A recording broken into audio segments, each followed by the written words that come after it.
तो अमेरिका का बड़ा नौसैनिक बेड़ा अब ईरान की तरफ आगे बढ़ा है। नमस्कार, मैं हूं नीलू। जी हां, अमेरिकी राष्ट्रपति डोनाल्ड ट्रंप ने दावोस से लौटते समय एयरफोर्स वन में पत्रकारों से बातचीत करते हुए ईरान को अब एक बार फिर से कड़ी चेतावनी दी है। देखिए, रोजाना ट्रंप की एक एक चेतावनी हम आपको बताते भी हैं। ये चेतावनी और धमकी ही है, लेकिन इसका बहुत ज्यादा असर ईरान पर नहीं पड़ा। और वो क्यों नहीं पड़ा है और ईरान की तरफ से इसे लेकर किस तरह की प्रतिक्रिया आ रही है वो भी बताएंगे। लेकिन पहले ट्रंप का वो बयान जिसमें उन्होंने धमकी दी है ईरान को। एक बार फिर से ट्रंप ने दावा किया है कि अमेरिका का बड़ा नौसैनिक बेड़ा ईरान की तरफ बढ़ रहा है। ट्रंप ने ईरान को चेतावनी देते हुए कहा कि अमेरिका उसकी तमाम गतिविधियों पर करीब से नजर रखे हुए है और अमेरिकी नौसेना का एक बड़ा बेड़ा उस दिशा में जा रहा है। हम देखेंगे कि क्या होता है। हालांकि उन्होंने स्पष्ट किया है कि वो युद्ध नहीं चाहते हैं और इस बल का प्रयोग अंतिम विकल्प के तौर पर किया जाएगा। इस बात को एक बार फिर से ट्रंप ने दोहराया है कि बातचीत का विकल्प अब भी खुला हुआ है, यानी ट्रंप भी नहीं चाहते कि युद्ध हो। इसीलिए हम कह रहे हैं कि बार बार ट्रंप की तरफ से नई नई धमकियां ईरान को लेकर सामने आ रही है और ईरान भी इससे लेकर बहुत ज्यादा डरा हुआ नहीं है, क्योंकि ईरान का रुख बिल्कुल ट्रंप को लेकर साफ है, अमेरिका को लेकर साफ है, इजराइल को लेकर साफ है। लेकिन ट्रंप की इस चेतावनी के बाद ईरान को लेकर अमेरिकी कार्रवाई की आशंका अब तेज हो गई है।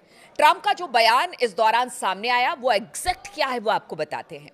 तो स्विट्जरलैंड के दावोस में विश्व आर्थिक मंच से लौटते समय ट्रंप ने कहा, हमारे बहुत सारे जहाज उस दिशा में जा रहे हैं, हमारी एक बड़ी फोर्स ईरान की ओर जा रही है। उन्होंने आगे कहा कि मैं नहीं चाहता कि कुछ भी हो, लेकिन हम उन पर बहुत करीब से नजर बनाए हुए हैं। लेकिन साथ ही ट्रंप ने यह भी कहा कि हो सकता है कि हमें इसका इस्तेमाल करने की जरूरत ही ना पड़े। देखिए, ट्रंप मतलब दोनों तरफ का रास्ता लेकर चल रहे हैं, बातचीत भी और युद्ध को लेकर धमका भी रहे हैं। लेकिन बातचीत के लिए भी अपने रास्ते उन्होंने खोल रखे हैं और ये बहुत दिनों से हम देख रहे हैं कि ईरान को लेकर बहुत संभल संभल कर अमेरिका और ट्रंप की तरफ से बयान आते हैं, यानी विकल्पों की भी बात होती है बातचीत के और साथ ही युद्ध की धमकी भी दी जाती है। अब हम आपको बताते हैं कि ट्रंप जो है वो ईरान में हो रहे विरोध प्रदर्शन में प्रदर्शनकारियों के साथ है, क्योंकि पीछे जिस तरह के बयान ट्रंप ने दिए उससे तो यही लगा। प्रदर्शनकारियों पर हो रही कार्रवाई को लेकर ट्रंप ने बार बार ईरानी शासन को अमेरिकी सैन्य कार्रवाई की धमकी दी। ट्रंप ने कहा कि तेहरान के खिलाफ बल प्रयोग की धमकी देने के बाद प्रदर्शनकारियों की 837 फांसी की सजाओं को रोक दिया गया। ट्रंप कह रहे हैं ऐसा कि हमारे कहने से रोक दिया गया। उन्होंने ये भी पुष्टि की कि वो ईरान के साथ बातचीत के लिए तैयार हैं। ईरान में हुए विरोध प्रदर्शन के दौरान मारे गए प्रदर्शनकारियों की ईरानी अधिकारियों ने बुधवार को पहली बार आधिकारिक संख्या भी जारी की। ईरानी अधिकारियों के अनुसार 3117 लोग मारे गए। वहीं इसको लेकर मानवाधिकार समूहों का कहना है कि मृतकों की वास्तविक संख्या इससे कहीं अधिक हो सकती है। ये ह्यूमन राइट वाले कह रहे हैं।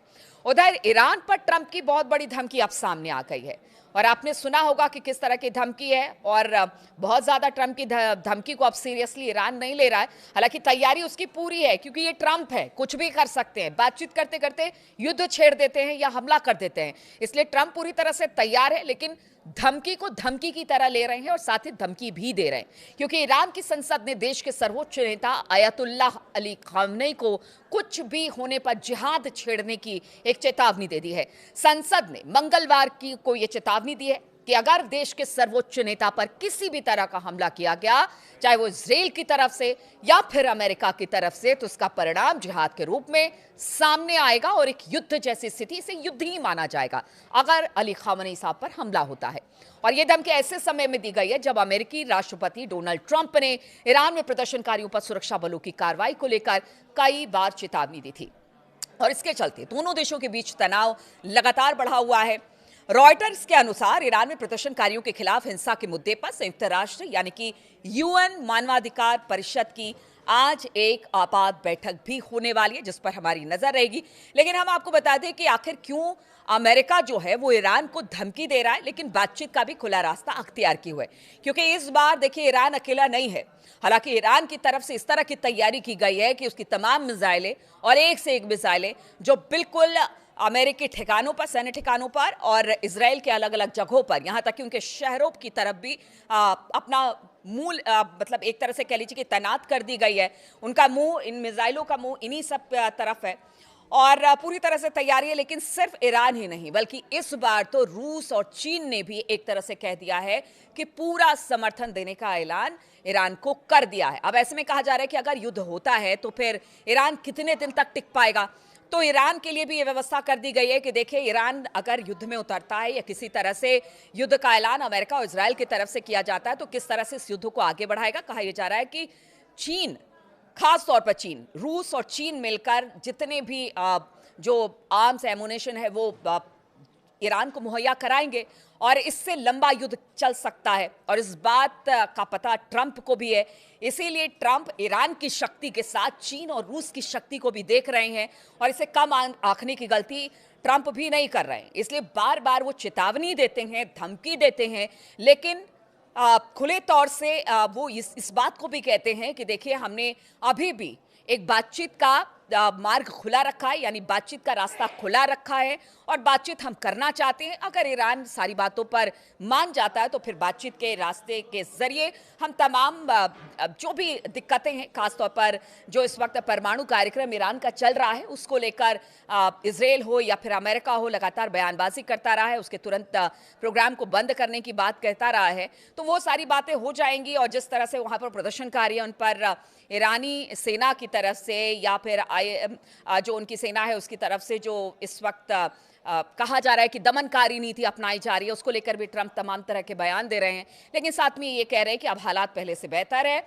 बहुत लोगों को फांसी की सजा सुनाई गई थी लेकिन अब उसे टाल दिया गया है। तो अब देखना होगा कि किस तरह से बातचीत आगे बढ़ती है या फिर ट्रंप जिस तरह से धमकी दे रहे हैं, अपने नौसैनिक बेड़ों को आगे की तरफ बढ़ा रहे हैं, उसको लेकर क्या स्थिति बनती है। यूएन में जिस तरह से मानवाधिकार आयोग ने आज को लेकर ईरान को लेकर एक बैठक बुलाई है, उसमें क्या होता है, इन सब पर हमारी नजर लगातार बनी रहेगी।